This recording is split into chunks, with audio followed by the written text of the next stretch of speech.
Hello friends, नमस्कार दोस्तों। मैं आप सभी का फिर से स्वागत करता हूं अपने यूट्यूब चैनल ट्रेडिंग टर्टल्स पर। मैं आशा करता हूं कि आप सभी अपने घर में सुखी होंगे एवं स्वस्थ होंगे। तो चलिए आज की वीडियो की शुरुआत करते हैं।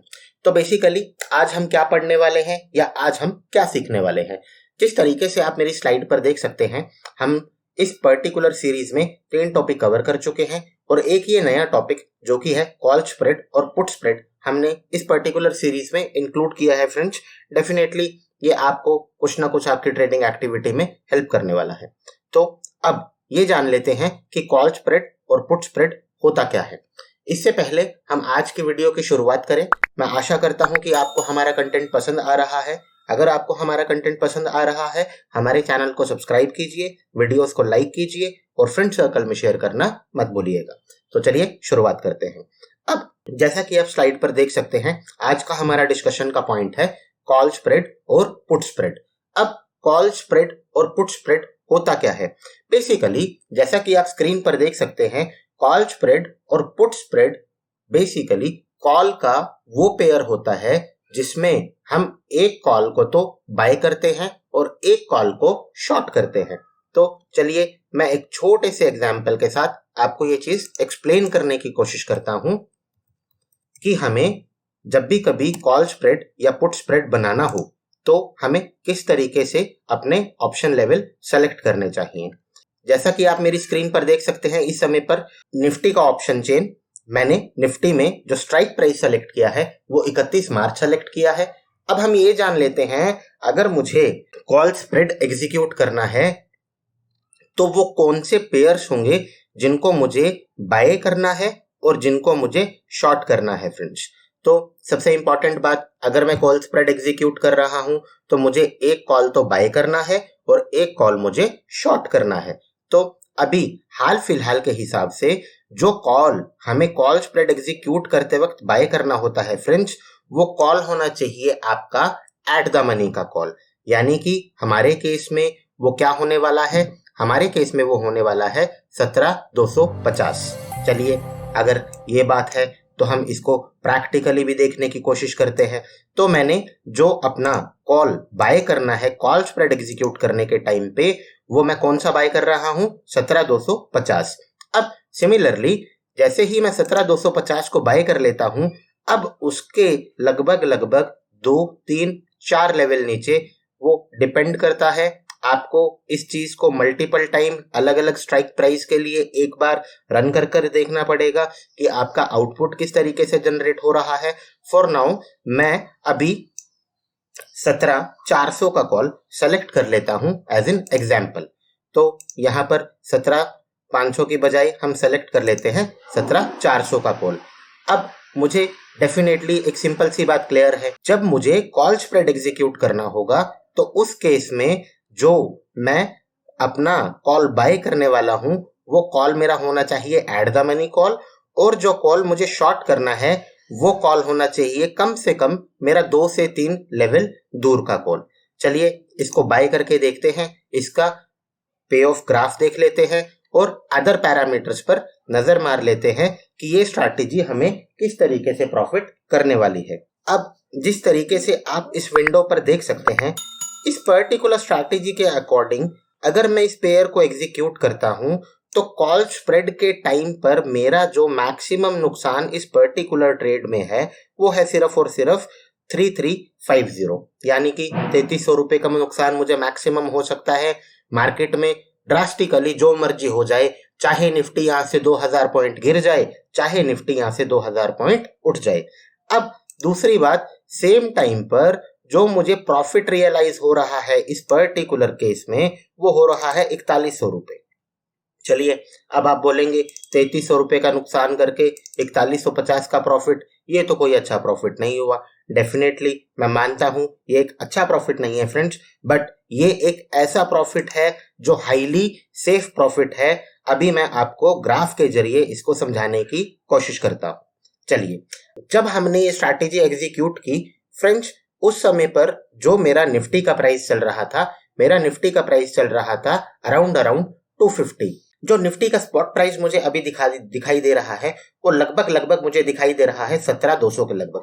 अब 17,200 के लगभग जो मेरा निफ्टी का इस समय पर स्पॉट प्राइस है, अब उस स्पॉट प्राइस से सिर्फ और सिर्फ निफ्टी अगर 100 पॉइंट मूव कर जाती है, यानी कि बाय साइड अगर 100 पॉइंट मूव कर जाती है जब मैंने कॉल स्प्रेड एग्जीक्यूट कर रखा है, तो उस केस में उस 100 रुपए के ऊपर जैसे ही निफ्टी मूव करना शुरू करती है और एक और 100 रुपए मूव करती है, तो डेफिनेटली फ्रेंड्स वो टाइम होगा मेरा इस स्ट्रैटेजी से एग्जिट करके अपना प्रॉफिट लेकर के निकलने का।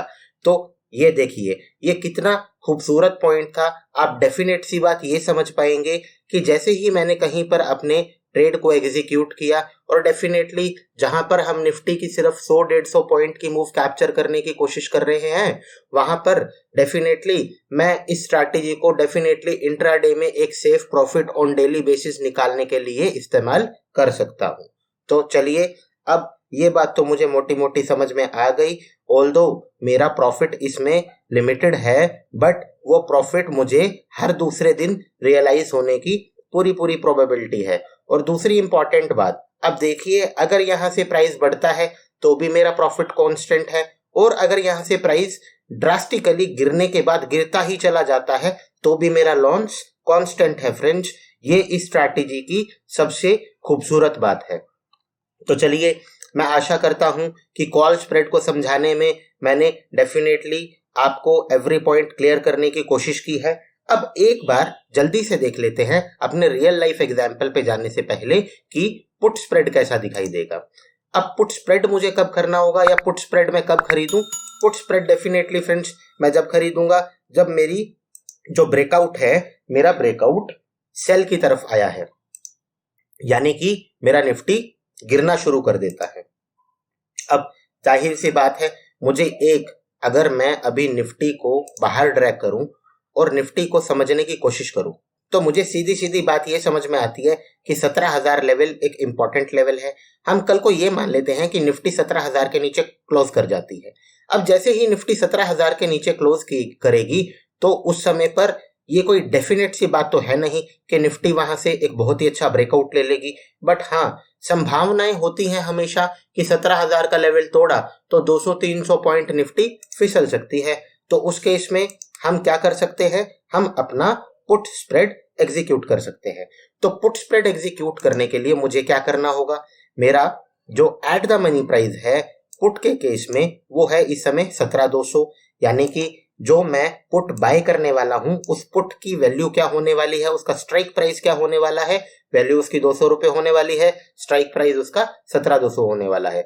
इसी तरीके से उससे 3-4 लेवल ऊपर हम मान लेते हैं कि हम 17,000 के लेवल का पुट तो सेल करने वाले हैं और 17,200 के लेवल का पुट हम बाय करने वाले हैं। हमारी प्राइम कंडीशन क्या है कि ब्रेकआउट गिरने की साइड आया है। तो अब एक बार स्ट्रैटेजी को बिल्ड करके देख लेते हैं। अब जिस तरीके से यहां पर मुझे ये दिखा रहा है कि मुझे 16,950, हमने कौन सा सेलेक्ट किया प्राइस? हमने सेलेक्ट किया 17,000। 17,000 हम अपने केस में सेलेक्ट कर लेते हैं और हमें पुट कौन सा बाय करना है? हमें पुट बाय करना है 17,200 का। तो 17,200 का हम पुट बाय कर लेते हैं। चलिए एग्जीक्यूट करते हैं। एग्जीक्यूट करने के बाद पे ऑफ ग्राफ को देख लेते हैं। अब पे ऑफ ग्राफ में बेसिकली हो क्या रहा है? डेफिनेट सी बात यहाँ पे मुझे साफ साफ नजर में आ रहा है। मेरा मैक्सिमम लॉस इस केस में क्या है फ्रेंड्स? जैसा कि पुट स्प्रेड के बारे में मैंने आपको बताया था कि आपको अपने लेवल्स के साथ ट्वीक करना होगा। उन लेवल्स को ट्वीक करने के बाद आप ये समझ पाएंगे कि वो कौन सा पेयर है जो मुझे कॉल स्प्रेड या पुट स्प्रेड की तरफ बनाना चाहिए, जिसमें एटलीस्ट मैं 2:1 का रिस्क रिवॉर्ड निकाल पाऊं। तो यहाँ पे मुझे सेफली दिखाई दे रहा है मेरे 3600 के नुकसान पे मुझे लगभग 6300, जो एग्जैक्टली 2:1 तो नहीं है, लेकिन हाँ 2:1 के पास जरूर है। तो अब मैं आशा करता हूं कि डेफिनेटली आपको ये बात समझ में आ गई है। अब इस केस में मेरा ग्राफ मुझे पे ऑफ करना कब शुरू करेगा?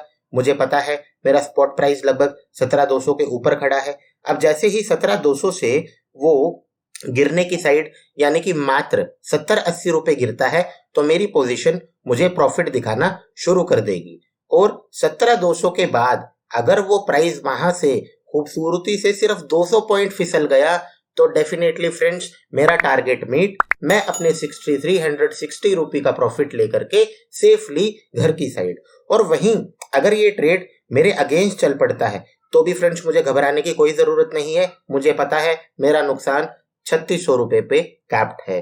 तो आशा करता हूं पुट स्प्रेड भी आपको डेफिनेटली समझ में आया होगा और आपको पुट स्प्रेड के एग्जाम्पल से ये भी समझ में आया होगा कि किस तरीके से आपको अपने लेवल्स के साथ हल्का फुल्का ट्विक करके देखना है ताकि आप 2:1 के नियर का पेयर बना पाए।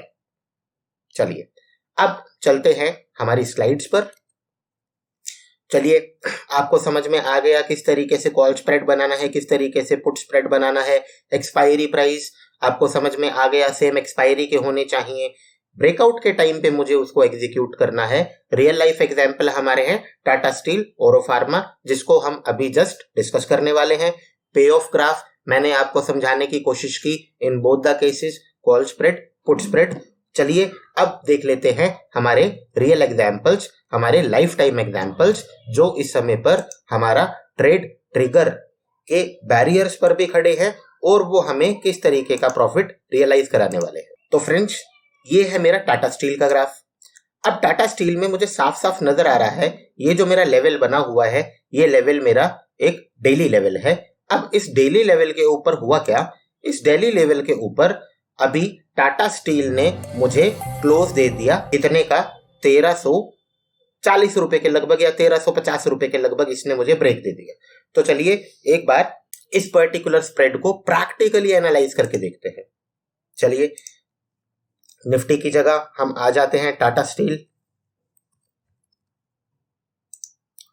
और टाटा स्टील को सेलेक्ट करने के बाद मैं यहां पे सेलेक्ट कर लेता हूं ऑप्शंस। और ऑप्शन सेलेक्ट करने के बाद मुझे क्या बनाना है, मुझे बनाना है स्प्रेड।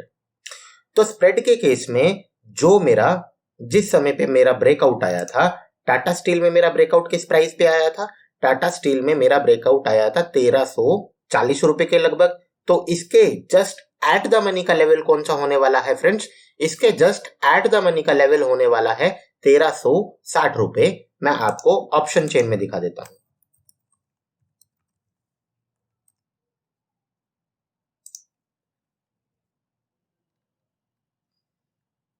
चलिए 1360 हमारा कंफर्म हो जाता है। 1360 मेरा एट द मनी का प्राइस है और इससे 2 या 3 लेवल दूर के प्राइस के साथ हम देखते हैं जो कि मेरा 1420 मुझे नजर आ रहा है। इसके साथ एक कॉल स्प्रेड बना करके देखते हैं कि हमारा पे ऑफ कैसा रहने वाला है। तो यहां पर मुझे क्या सेलेक्ट करना था, मुझे यहां पर सेलेक्ट करना था 1360 का सीई और यहां पर मैं क्या सेलेक्ट कर रहा हूं, यहां पर मैं सेलेक्ट कर रहा हूं 1420 का सीई जिसको हमें शॉर्ट करना है और 1360 का सीई जिसको हमें बाय करना है। तो चलिए एग्जीक्यूट करते हैं। जैसे ही हम इसे एग्जीक्यूट करते हैं मुझे डेफिनेट सी बात समझ में आ रही है फ्रेंड्स, अगर आप अभी स्क्रीन पर देखें तो आपको सिंपल सी बात ये समझ में आ रही है, इसमें मेरा जो प्रॉफिट है वो लगभग 2:1 से ऊपर निकल गया। अब 2:1 से ऊपर कब निकला ये तो मुझे समझ में आ गया। अब मुझे ये जानना है कि मुझे प्रॉफिट होना शुरू किस रुपए के बाद होगा। अब जैसा कि मुझे मेरा ग्राफ दिखा रहा है, जैसे ही टाटा स्टील लगभग 1380 के ऊपर क्लोज हो जाता है तो मुझे प्रॉफिट दिखना शुरू हो जाएगा। और मेरा मैक्सिमम प्रॉफिट मुझे कब होने वाला है, मेरा मैक्सिमम प्रॉफिट मुझे जब होने वाला है जब मेरा टाटा स्टील 1420 के प्राइस को हिट कर जाता है। चलो उस समय पर मेरी विंडो मुझे 18,000 का प्रॉफिट दिखा रही होगी फ्रेंड्स। तो यानी कि मेरा टारगेट अभी से कितना दूर है, मेरा टारगेट अभी से लगभग 50 से 60 रुपए दूर है। अब मैं कहता हूं कि ये ट्रेड मेरे अगेंस्ट चल पड़ता है और टाटा स्टील में जबरदस्त गिरावट आ जाती है। तो no problem at all friends, हमें पता है टाटा स्टील में जो मर्जी होता रहे, 7,300 रुपए के लगभग से ऊपर का नुकसान मुझे नहीं होने वाला। और अगर ब्रेकआउट मेरी डायरेक्शन में हो गया तो मैं बहुत ही सेफ 18,000 रुपए इस प्रॉफिट से निकाल के घर लाने में सक्सेसफुल रहूंगा। चलिए मैं आशा करता हूं कि मैंने एग्जाम्पल्स प्लस निफ्टी में आपको कॉल प्लस पुट साइड दोनों के स्प्रेड्स समझाने की अच्छे से कोशिश की। आपको एवरी इंफॉर्मेशन की वजह से आपकी ट्रेडिंग में डेफिनेटली सहायता होने वाली है। अगर आपको किसी भी तरीके का डाउट बनता है या कोई भी क्वेश्चन आपके मन में आता है, डेफिनेटली कमेंट सेक्शन में अपना वैल्यूएबल फीडबैक मेंशन कीजिए। हम डेफिनेटली आपको रिप्लाई करेंगे, आपकी क्वेरी सॉल्व करने की पूरी कोशिश करेंगे। तो चलिए फ्रेंड्स, आज का वीडियो यहीं खत्म करते हैं और मिलते हैं कल एक नए एनालिसिस के साथ, एक नए वीडियो के साथ। Bye bye friends, happy trading.